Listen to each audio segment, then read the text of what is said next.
So this was the most controversial cover ever in the history of Conservation magazine. And some people took issue with this rather graphic, artistic image that was on something that's considered a science communication journal. So the question is, what's the role of science art for science communication? And people come to engage the environment in so many different ways. Yes, people go hiking, but they also take nature photography, they read environmental writings, they paint landscapes, they even create eco-music. But as scientists, we just communicate them with our presentations, our publications, and we're missing this already interested audience. It's limiting the scope and impact of our message. So I want to do a little exercise with you. I'm going to show you some videos. I want you to take note of the questions, the thoughts, the emotions that come to mind. And then I'm going to ask you to give me your responses. I want you to call them out so everyone can hear. And don't be shy because you only have 20 seconds. I'll tell you when you need to do this. So here's the first video. Imagine the ocean without fish.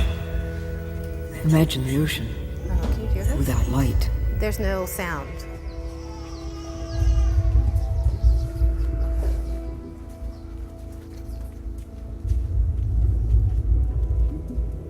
The ocean is alive. The Starlight camera shows something even stranger. Seawater glows when stirred. It's actually minute plankton illuminating when agitated.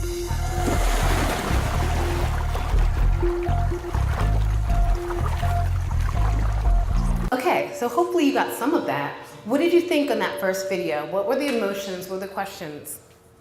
Quick, you're running out of time. Mystery, wonder. Mystery, wonder, what else? Intrigue, science. What else? Darkness, something else.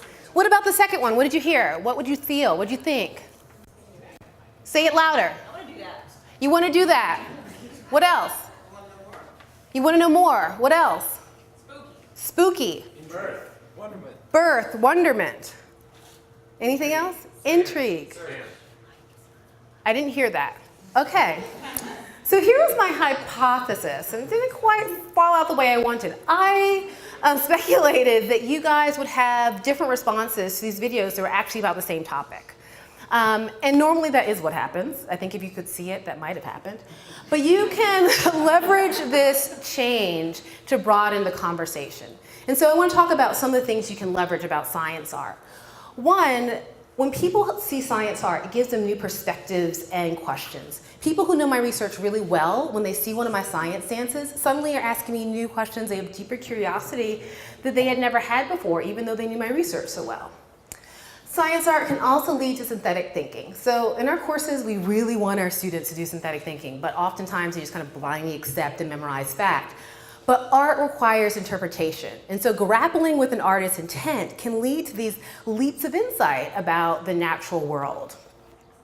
Also, when people are out enjoying nature in a park, here we have an installation by artist Isaac Cordell, which is calling people to contemplate the lethargy of politicians in regulating climate change.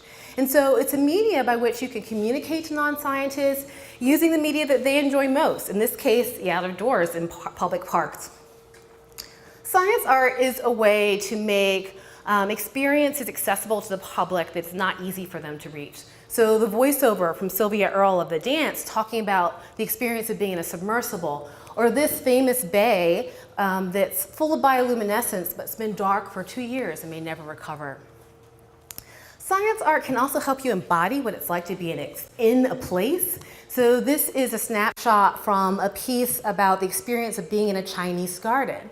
And if you can imagine some experience like summiting a mountain and the labored breath, the fear, the joy that you experience, that's not something that's going to come across in a scientific article.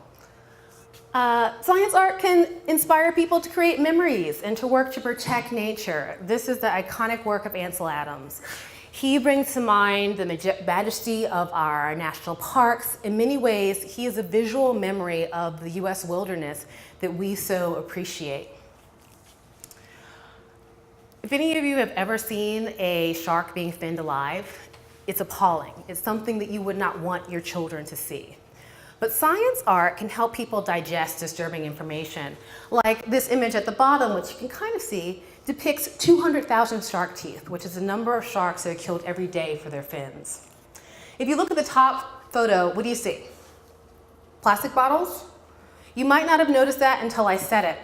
But science art can help people focus on specific aspects of the environment, such as this piece, which features 2.4 million pieces of plastic, equal to the pounds of plastic that enter the ocean every hour.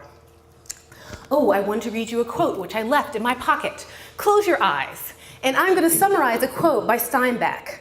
Imagine the majesty of redwood trees, the awe that they inspire, the silence, but it's not just their grand stature or their color. No, it's that they are like trees we have never experienced. They are ambassadors from the past. And doesn't that make you want to go out and see a redwood? Kind of.